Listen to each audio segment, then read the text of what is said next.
आपका मदरसा में अगर शिक्षा हो रही है तो आके चेक करने दो कि शिक्षा ही हो रही है, आपको कुछ नहीं किया जाएगा।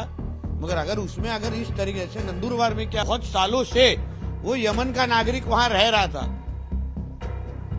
इलीगल तरीके से रह रहा था। हमारे देश में यमन जैसे देश से कोई आता है, इलीगली वहां रहता है, वहां के जो मदरसा चलने वाले जो संस्था चालक है उनका भी वीजा और अलग अलग डॉक्यूमेंट उनके सब फर्जी है, उनके तरफ कोई ध्यान नहीं देता। तो ये सारे की चीज जांच होनी चाहिए और उस तरह की जांच शुरू है।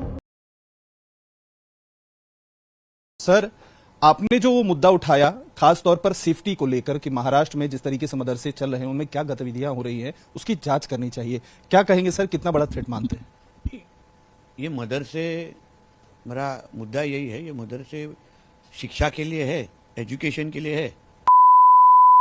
तो इसलिए मैंने कहा महाराष्ट्र गवर्नमेंट के माध्यम से मैं खुद इसका पाठ पुराव करूंगा, फॉलोअप लूंगा कि महाराष्ट्र में जितने मदरसे हैं उसकी सबकी जांच होनी चाहिए, उसमें सब में सर्च ऑपरेशन होना चाहिए कि क्या किया जाता है, उसके अंदर कौन रह रहे हैं, वहां वेपन रखे हैं गए कि नहीं। अलग अलग तरीके का जब सर्च ऑपरेशन होगा, अलग अलग तरीके की जांच होगी, तो मुझे लगता है यहाँ दूध का दूध पानी का पानी हो जाएगा। अगर आप लोग क्लियर हो कि आप वहां शिक्षा ही दे रहे हो ना, तो आपको गवर्नमेंट की भूमिका से डर नहीं लगना चाहिए।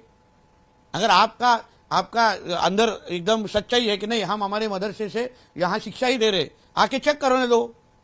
फिर आपको नीतीश रानी के ऊपर गलत बात करने की क्या जरूरत है, फिर हमारी भूमिका के खिलाफ आवाज उठाने की क्या जरूरत है।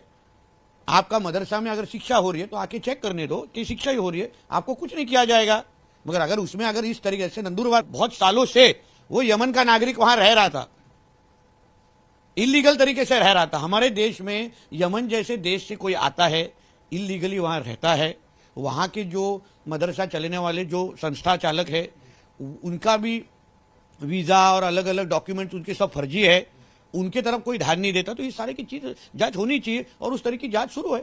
सर, मुस्लिम मौलवी की बात करें, मौलानाओं की बात करें या मुस्लिम नेताओं की बात करें, उनका कहना है कि नीतीश राणे को हमेशा से ही मुसलमानों से ही प्रॉब्लम है, उनके खाना पीना, उनके पहनावे से लेकर उनके जो तहजीब है उसी से ही दिक्कत है। हमेशा कुछ ना कुछ विवादित बयान देते हैं, अचानक से जो है रात को सोकर जागते हैं दिन में और कोई बयान दे देते हैं जिससे उनको मीडिया अटेंशन मिलता है। ये मतलब हमारे देश में अगर कोई यमन का नागरिक आके रहता होगा तो उस चीज के बारे में हम लोग बोलना नहीं चाहिए।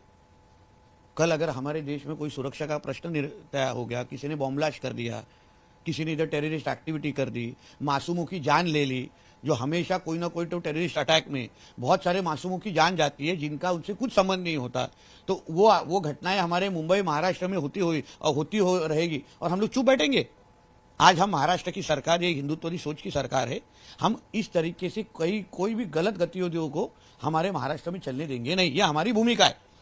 फिर वो मदरसा हो या तो लव जिहाद, लैंड जिहाद के केसेस हो, कोई भी हमारे महाराष्ट्र में आके जिहाद करने की कोशिश किसी तरह की भी करता होगा, हमारी सरकार सहन करेगी नहीं। जिनको जो बोलना है, जिनको जो मेरे को गाली देना है वो देते बैठे, मैं मेरे देश और मेरे हिंदू राष्ट्र को मैं उसके बारे में बात करता रहूंगा।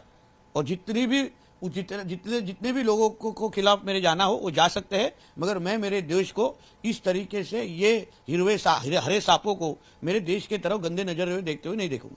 सर, लेकिन ये भी कहा जा रहा है कि आप अगर जांच करेंगे तो जांच के लिए तो हजारों की संख्या में मदरसे महाराष्ट्र में हैं। अकेले मुंबई की बात करें तो लगभग 1200 जो है मदरसे मुंबई में हैं, रजिस्टर्ड और नॉन रजिस्टर्ड। तो क्या हर जो है मदरसे की जांच की जाएगी एजेंसीज के द्वारा? करनी चाहिए, ऐसी मांग मैंने की है।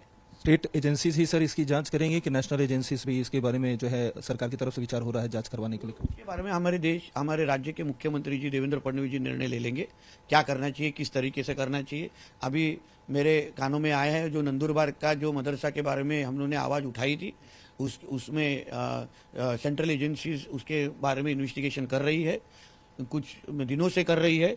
देखते अभी हमारे इतना ही है कि नेशनल सिक्योरिटी के साथ, देश के सुरक्षा के साथ कोई भी कॉम्प्रोमाइज नहीं होना चाहिए। सर,